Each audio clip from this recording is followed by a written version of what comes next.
पश्चिम बंगाल के चुनावी घमासान में एक बार फिर एनआईए की एंट्री हो गई है। कल की घटना आपको याद ही होगी। दक्षिण 24 परगना के भांगड़ विधानसभा क्षेत्र में एक टीएमसी कार्यकर्ता के घर में बम मिले थे, लगभग 100 के आसपास।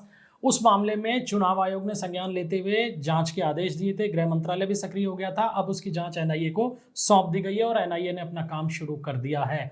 और यहाँ इंपॉर्टेंट बात यह है कि इस घटना के सामने आने के बाद में जो खबरें बंगाल से मिल रही हैं, उसमें चुनाव आयोग ने साफ तौर पर जिन 7 जिलों के अंदर चुनाव सेकंड फेज में होने जा रहे हैं, उन सभी के जो उच्च पदस्थ पुलिस अधिकारी हैं, उनको साफ तौर पर यह कह दिया गया है कि तलाशी अभियान अगले 24 घंटे तक जबरदस्त तरीके से चलाइए। ऐसे अगर असला, कहीं हथियार किसी ने एकत्र कर रखे हैं तो उनको पकड़िए, क्योंकि अगर अब इस तरीके की वारदात अगर कहीं होती है कि कहीं बम धमाके होते हैं या कोई हिंसा फैलाई जाती है हथियारों के बल के ऊपर, तो उसके सीधे जिम्मेदार आप होंगे। यानी इन पुलिस अधिकारियों की जवाबदेही चुनाव आयोग ने तय कर दी है और लगभग ये मूड भी चुनाव आयोग का बन चुका है कि इनके खिलाफ कार्रवाई भी तगड़ी होनी चाहिए। इसके अलावा नॉर्थ 24 परगना के जगदल विधानसभा के अंदर कल रात बहुत जबरदस्त हंगामा हुआ, आपको पता ही होगा। आज चुनाव प्रचार का आखिरी दिन है। प्रधानमंत्री के वहां रैली भी हुई है और इस रैली से पहले कल शाम बीजेपी कार्यकर्ता जब रैली की तैयारियों में जुटे हुए थे, उस समय अचानक ये घटनाक्रम हुआ और टीएमसी के वर्कर्स ने बीजेपी के कार्यकर्ताओं पर हमला किया। बीजेपी के बैरकपुर से पूर्व सांसद अर्जुन सिंह वहां पहुंचे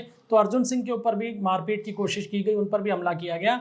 और जब बीजेपी कार्यकर्ता एफआईआर के लिए थाने में पहुंचे तो थाना अधिकारी वहां से उठ के चले गए। इस मामले को भी चुनाव आयोग ने बहुत गंभीरता से लिया है और इस मामले में रिपोर्ट मांगी गई है और उस ऑफिसर के बारे में भी रिपोर्ट मांगी गई है जो उस इलाके में तैनात थे, लेकिन इस झगड़े को रोक नहीं पाए। तो कुल मिलाकर ये जो सेकंड फेज का चुनाव है, ये चुनाव आयोग के लिए बहुत बड़ी चुनौती है, क्योंकि टीएमसी फर्स्ट फेज में जिस तरीके से पिछड़ती हुई दिखाई दी है, उसे देखते हुए सेकंड फेज भी टीएमसी के लिए करो या मरो का बन चुका है। टीएमसी जानती है कि अगर यहां पिछड़ी तो सत्ता खत्म, और यही कारण है कि दूसरे फेज के अंदर हिंसा की संभावना बढ़ गई है। अब आप खुद ही अंदाजा लगा लीजिए, जिस जगह प्रधानमंत्री की रैली होने वाली है उससे 24 घंटे पहले वहीं अगर टीएमसी के वर्कर इस तरीके की वारदात करें तो वहां फिर किस तरीके की कानून व्यवस्था रही होगी, आप अंदाजा लगा सकते हैं। चुनाव आयोग और जो सेंट्रल फोर्सेज है उनके सामने एक समस्या नई है कि सेंट्रल फोर्सेस के जो जवान हैं वो चाह के भी लाठीचार्ज नहीं कर पा रहे हैं या किसी तरीके का बल प्रयोग नहीं कर पा रहे हैं, क्योंकि सब जानते हैं कि ममता बनर्जी सिर्फ इंतजार कर रही हैं एक मुद्दे का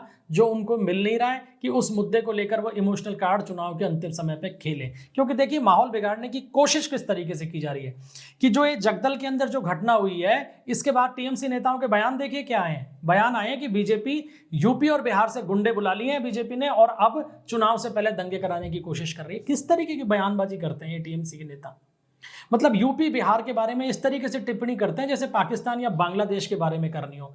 अगर पूरी दुनिया में अलगाववाद फैलाने की सबसे बड़ी स्वतंत्रता अगर किसी देश में नेताओं के पास है तो वो भारत के नेताओं के पास में। किसी भी दूसरे राज्य के लिए किसी भी तरीके की टिप्पणियां करनी शुरू कर देते हैं, शर्म नहीं आती इन लोगों को।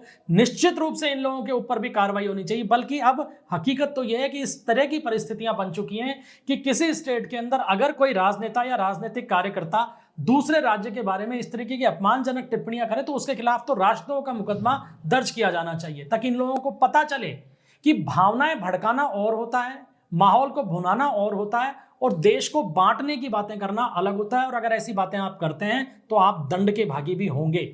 और चुनाव आयोग की सख्ती टीएमसी के कार्यकर्ताओं को कुछ करने नहीं दे रही है, लिहाजा फ्रस्ट्रेशन लगातार बढ़ता जा रहा है। और ये जो फ्रस्ट्रेशन है, यही फ्रस्ट्रेशन अंत में हिंसक वारदातों के रूप में सामने आ रहा है। कुल मिलाकर 7 जिलों के अंदर वोट डाले जाएंगे 29 अप्रैल को, यानी 2 दिन बाद में। और जिन जिलों के अंदर वोटिंग हो रही है उसके अंदर कोलकाता शहर है, उसमें हुगली है, उसमें हावड़ा है, उसमें पूर्वी बर्धमान है, उसमें उत्तर 24 परगना है, उसमें दक्षिण 24 परगना है। और ये पूरा का पूरा इलाका वो है जिसमें से 3 जिलों में तो 2021 में बीजेपी का खाता ही नहीं खुला। ना कोलकाता में एक भी सीट मिली, ना हावड़ा में एक भी सीट मिली और ना दक्षिण 24 परगना में एक भी सीट मिली। लेकिन अब हालात बिल्कुल बदल रहे हैं, वोटर शिफ्ट हो रहा है, एंटी इनकम्बेंसी अपने चरम पर है। एसआईआर के तहत जो नाम कटे उसने फर्जीवाड़े की आशंका को बिल्कुल खत्म कर दिया है, या हम यूं कहें कि फर्जीवाड़े की संभावनाओं को खत्म कर दिया है।